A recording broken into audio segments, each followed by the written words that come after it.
Sindh headline news जो सिंध के सलाम। अली अकबर सोलंकी जी आवाज़ में दानियाल सोलंकी जी रिपोर्ट मूजिब world health organisation district health officer ऐं डिप्टी कमिश्नर हैदराबाद के नुमाइंदन doctor Dilip, doctor Noor, doctor Jamshed ऐं Kazim Raza social welfare department के असिस्टेंट डायरेक्टर मोहतरम शफ़क़त अली सोलंकी सां संस ऑफिस में 15 नवंबर का शुरू थींदड़ खसरे ऐं रूबेला वायरस का बचाव की क़ौमी मुहिम के सघारो बनाने वास्ते एक मीटिंग कई।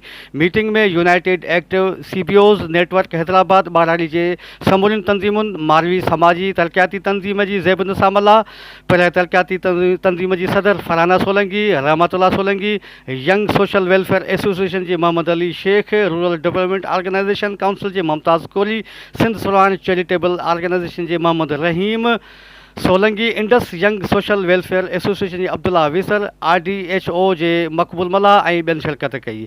इन मौके ते WHO की टीम ब्रीफिंग दींदे चयो त 15 नवंबर का खसरे ऐं रूबेला पोलियो वायरस का बचाव की जंग अकेले सर नथी विढ़ी सघिजे। असांखे 9 लाख ॿारनि खे हिफ़ाज़ती टुका लगाइण जो टारगेट है, जेको समाजी तंजीमुन, उस्तादनि, आलमनि, शागिर्दनि ऐं सिविल सोसाइटी के नुमाइंदनि जे सहकार खां सवाइ मुमकिन कोन्हे। हुननि इहो बि चयो त हिन मुहिम खे कामयाब करण लाइ अव्हां खे कहिड़ी बि मदद घुरिजे, असां तव्हां सां गॾु आहियूं। टीम तरफ़ां सभिनी तंजीमुनि में आगाही वास्ते पंफलेट पिणु विरहाया विया। आख़िर में सोशल वेलफेयर डिपार्टमेंट के असिस्टेंट डायरेक्टर शफ़क़त सोलंकी पंहिंजे ख्याल जो इज़हार कंदे चयो त सोशल वेलफेयर डिपार्टमेंट जो बुनियादी कमु आहे इदारनि ऐं कम्यूनिटी के विच में पुल जो किरदार अदा करणु।